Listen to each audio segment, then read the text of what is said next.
It's finally happened. This team has finally admitted what's gone wrong. That Aston Martin might be poised for success at the expense of Red Bull Racing. And I think Red Bull's now reached the 5th stage of loss.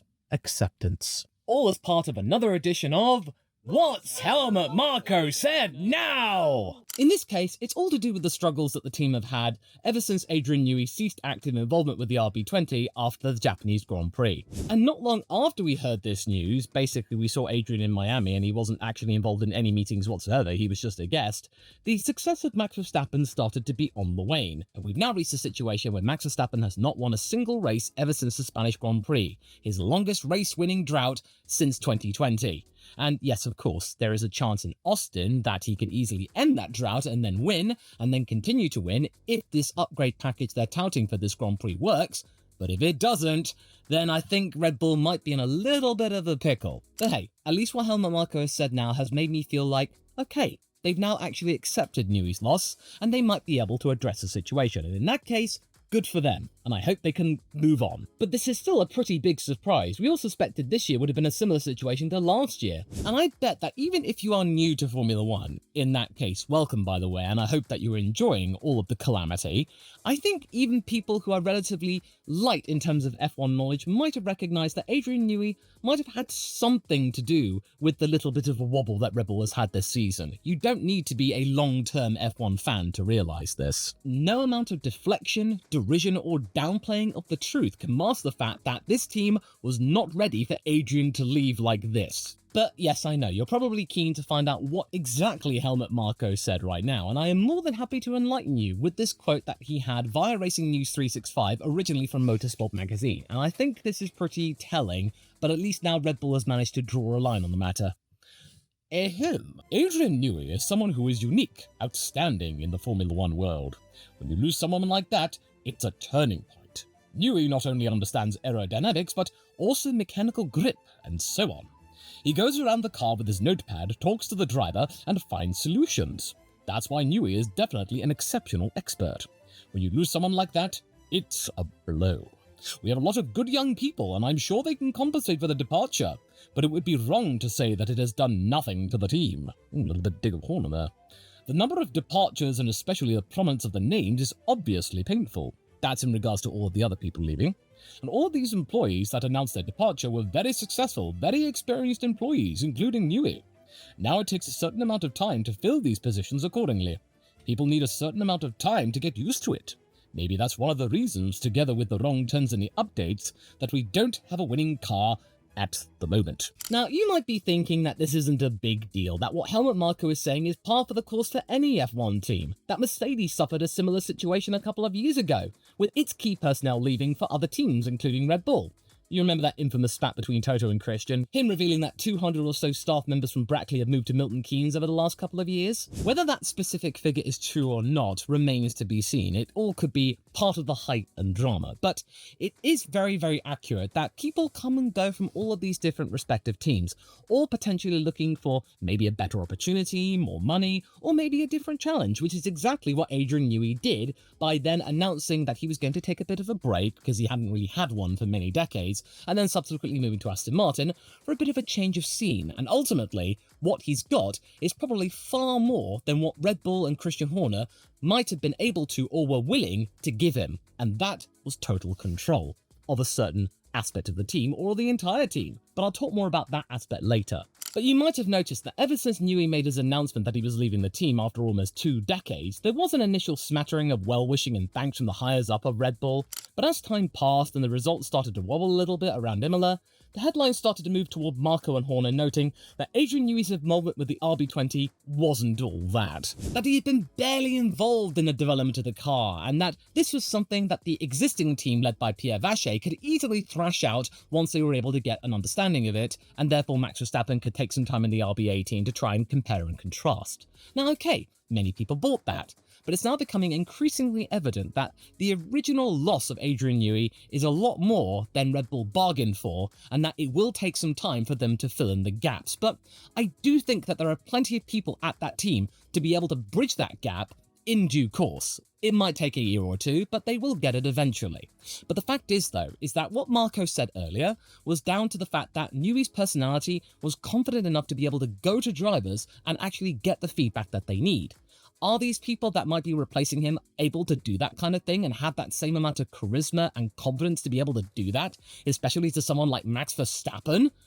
That's still up in the air at the moment. And I still think that infamous quote from Pierre Vachet saying that at the beginning of this year, Adrian Newey was utterly irreplaceable as some kind of grand overseer of the entire project, just him being able to guide them in case they faltered, but he's not there anymore, so maybe they took a path, and it's ultimately taken them many months to be able to get back on maybe the correct path. Now, whilst Adrian playing a somewhat diminished role than he was at the beginning of his Red Bull tenure is somewhat true, the amount of underplaying his work is quite excessive, and it really comes off as an exercise in damage limitation and hubris with the loss of a key player that has been part of the Red Bull story ever since 2006. And maybe it might have been a coded message to any other team that might have been wanting the services of Adrian Newey. That included McLaren for a time, then there was Ferrari, as we know, Williams put their hand in. Maybe this was a case of Horner trying to dissuade any other team, saying, oh, you don't want Adrian, oh, he doesn't really do much these days, he's a lot more trouble than he's worth, he's really expensive for what he has, $10 million a year for him to occasionally come in. Yeah, that's not worth it. Nah, you're better off with somebody else. But no, that clearly didn't work, because look where he is right now, and he's actually now got more power than ever. Horner did his best to make it look like Newey wasn't serious about active participation in F1 anymore, that he was headed toward retirement and he wasn't committed. But it is valid, though, to say Adrian isn't quite as enthused about F1 as he was back in his younger days. This initial downplay and weariness was down to Renault's underinvestment in the Red Bull power unit for 2014, in the V6 era, as was the F1 governing body hindering his solid designs. But Marko's confession doesn't stop there, because it also goes about somewhat undermining Sebastian Vettel as well, and also lending credence to the idea that it has to be a combination of driver and car to be able to win F1 championships, and saying that even though he had brilliant driving skills, that wouldn't have been enough to be able to respond to the threats coming from McLaren and Ferrari, most notably Hamilton, Button and Alonso, because it was really, really close in 2010 and 2012, and that had it not been for Newey's designs to be able to get that extra leg up in those years, then it might have led to Sebastian winning fewer championships or maybe no championships at all. Now, even though I think it's a little bit late to the party to be able to downplay Sebastian Vettel, it really does bring up that debate again. Can a driver outdrive a somewhat lacking car? I mean, I easily could imagine that Fernando Alonso would have a word to say about that in 2012, because, let's be real, Fernando was a title contender in a car that was not deserving to be championship worthy. And not to mention this little nugget about calling Newey a universal technician, somebody who can actually understand everything there is to aboard a car. All of these compliments are a marked change in tone from the team after months of undermining his abilities. And I know you might be thinking I'm glazing about Adrian Newey, but the results do speak for themselves. The amount of championships and constructors title this man has been able to deliver to teams and drivers over the last 3 or 4 decades is absolutely nuts. And then you've only got to look over to VCARB and see the struggle is absolutely real, and it will take some time, or has taken some time, to be able to resolve. Because you've only got to remember at the beginning of the season, VCARB and Red Bull, Marko even said so himself, that they were planning to cooperate and collaborate as much as possible in a legal sense. Whether or not it's sharing data or parts or what have you, we don't know the full specifications, but that close cooperation, if it means that the senior team is struggling, then understandably, the junior team might also be struggling, maybe more so. And in fact, that impact could easily cost them dearly. It could take a $10 or $20 million hit for a couple of seasons, no biggie, it's fine, they got brand awareness. Whereas VCARB, if it takes a $20 million hit in terms of prize money, if it drops from 6th of the constructors to 8th, that will be a major blow for the Faenza team, because that kind of money really matters. And if they hadn't managed to secure that blue chip sponsor in Visa and then Cash App, as well as many other sponsors, thanks to the efforts of Daniel Ricciardo being there, I don't know whether they'll still be there next year, this could make the team even less able to respond to all of the other people in the midfield. And then you've got Haas partnering with Toyota, Williams suddenly coming online. It's going to be a seriously major battle. And then there's Audi as well. We might see VCARB back to where AlphaTauri was at the beginning of 2023, stone cold last. But one little germ of hope from all of these kernels of truth is that Marko does say that the team is only in a temporary predicament as it adjusts to life without Adrian Newey, and that good people could rise to the top when given the chance. That is very, very true. Having said that though, you have to admit that the sheer number of people who have left in just the last few months, ultimately ever since Rob Marshall, their head engineer, left for McLaren back in the middle of last year, it's suddenly just blow after blow after blow. The transitional period in the entire unit is going to be much longer now had it been just Adrian Newey. Had it been just Newey leaving, I could easily imagine that by the end of this season, they might have been able to turn it around and get some sort of workflow back in place after having lost such a key figurehead in their aerodynamics department. But now they've lost the likes of one of their chief strategists, their sporting director who managed the team on the day-to-day, that being really, really important in how the team operates at the racetrack, as well as how they actually understand the rulebook, because we only have to go back to Abu Dhabi 2021 to figure out how effective Jonathan Weekly was for Red Bull. This is going to be something that takes some time to adjust to. And even though this is really good to be able to give GP a bit of a leg up in terms of the Red Bull fold as part of the restructuring program, as well as the strategist Hannah Schmidt being able to lead the charge going forward from next year, these are people who have not had leadership positions in this capacity yet. They could flourish, they could flounder, we don't know. And that germ of hope is then threatened by Marko's other confession regarding drivers, with big names who made the team what they were, leaving potentially. It all comes down to whether or not the other core component of a team would be willing to wait for the team to recalibrate with new people. Do they have the patience? Because Marko then also points out that drivers do have performance clauses of their own that are not attached to their own performance, that they also consider the performance and ability of the team. Marko does highlight that it is a genuine concern that the team has to actually live up to the expectations of the driver as well if they want to maintain their services. And Verstappen has said in the last couple of weeks that he does have to think about his future in some shape or form eventually. But he is also quite pragmatic that he doesn't want to be too hasty with this decision, because otherwise it might actually hinder his long-term ability to remain competitive in Formula 1. It's a very careful decision, and he is being realistic about it, but he's also being realistic about the fact that he could leave a little earlier, should things not go the way he hoped. Here's the direct quote, which I think is actually quite interesting. Yes, of course. I know it's possible, but I'm not really thinking about it right now. I think at the moment I have enough to worry about with other things we want to do better. We will see what happens in the future. At the moment, I'm not really thinking about it too much, to be honest. But if it doesn't happen, then so be it. It won't change my life. Well, I mean, of course it won't change his life. He's got millions and squillions of dollars in the bank account, and then he can go off to do sim racing or maybe endurance racing off his own back. So, yeah, there's no skin off his nose whether or not his F1 career is cut short. And whilst I respect Max for being able to focus on the here and now regarding to a potential championship threat from Lando Norris becoming a little bit more obvious in the next couple of races, it is a thing that has caused major players a lack of ability and performance from teams for them to move to a different operation for a fresh start or a better chance of continuing their winning ways. I mean, you've only got to look at Lewis Hamilton and what he's doing, moving to Ferrari after so many years at Mercedes. I know that Mercedes want to give him a good sending off with giving him one more win maybe before the season's out, but he's looking to Ferrari for a fresh start, an unfinished business, a dream that he has had ever since he started in Formula 1 to maybe one day wear red, and hey, now he's approaching 40, he may as well make the effort now because this probably is his last move in Formula 1 before he then decides to go off and do something else. And then you got to look to Sebastian Vettel as well. In 2014, Red Bull were not performing, and he activated the performance clause in his contract that said he could leave without penalty, which is exactly what he did, with him going to Ferrari for 2015. The team does have to be aware that, yes, it's going to take some time to be able to adapt without Adrian Newey, Jonathan Weekly, and Will Courtney, as well as, of course, Rob Marshall moving to different teams, but they also got to do it in a timely fashion and be able to show confidence to the driver that they can get back to winning ways relatively quickly, instead of having to wait a year or two. Drivers like Verstappen, now they're approaching their late 20s and essentially the peak of their abilities, they might not like to wait. They've got no time to waste. Only if it becomes obvious that the new structure will not yield similar success in the medium to long term, only then Max will consider past as new.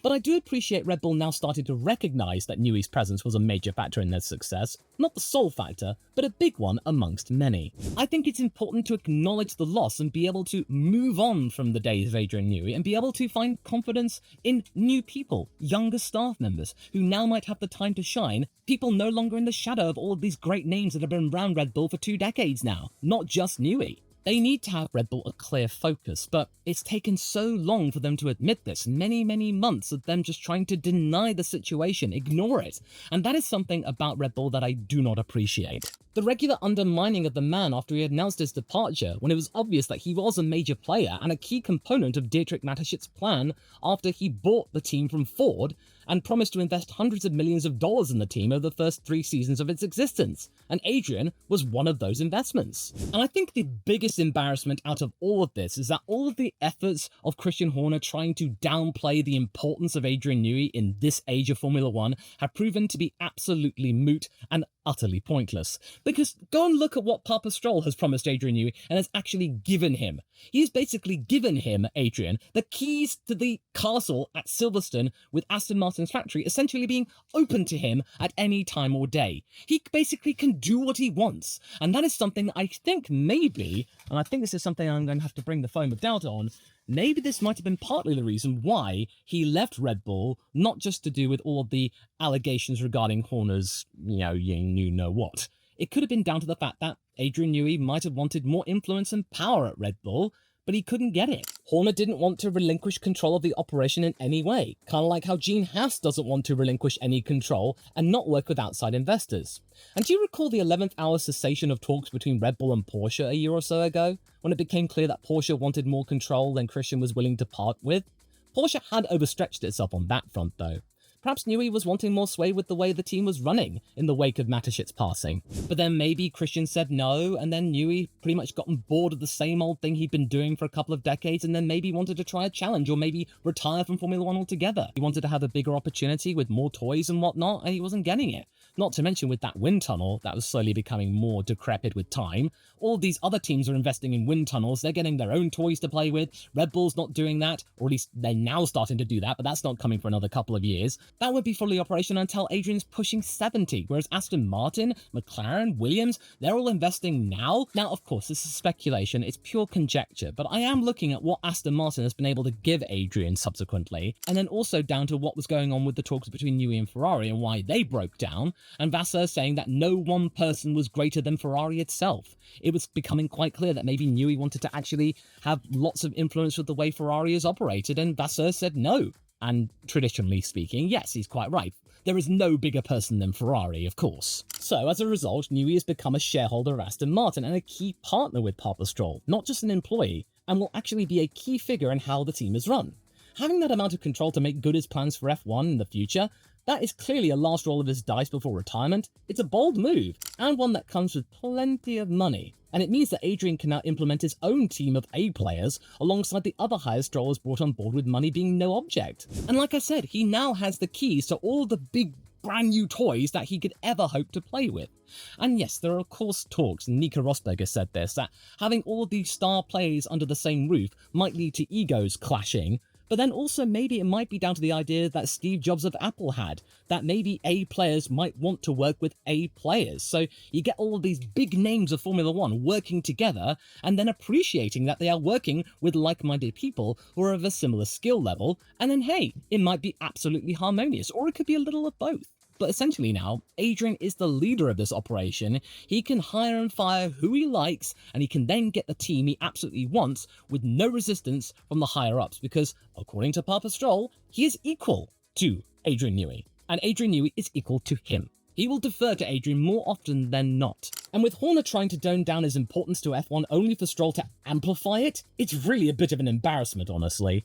And then, again, let's not forget the irreplaceable quote from Pierre Vacher, that's going to be haunting Horner for the rest of his days. Now, I understand that you might be a little bit skeptical regarding this, that it might be just a case of Marko stirring up some drama once more, but Marko does have a finger on the pulse of Red Bull, because his job is to be the advisor to Red Bull, the main company.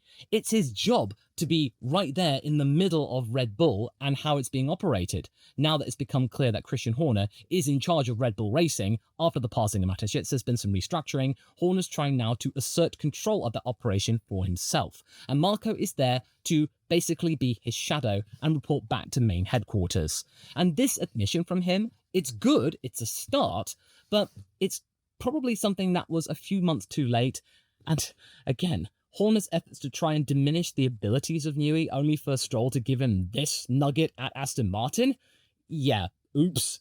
That you shouldn't probably said nothing, Christian. But I think it's quite safe to say that Newey's departure came as a surprise, and the team weren't quite ready to fill in the gap seamlessly right now. I mean, it was going to happen, the guy's in his mid-60s, but I imagine they were hoping Red Bull that this would have happened, and they had managed to establish a good baseline with the new regulations. Now that baseline is going to be taken over the ideas in Adrian's mind over to Aston Martin and will be painted green. So don't be surprised in a couple of years if Aston Martin are now walloping Red Bull, that we'll hear more comments from Christian Horner about the green Red Bull that we heard in 2023 when Dan Fallows was starting to influence the AMR 23. But it's not just about Adrian's destiny here. Max's destiny could ultimately be in green too, for other reasons than just the star designer. Should Verstappen want to move on with his motorsport career, Aston Martin could give him everything he could possibly want outside of Formula 1. Something of which I discuss in this video here that you can go and watch right now. I shall see you there.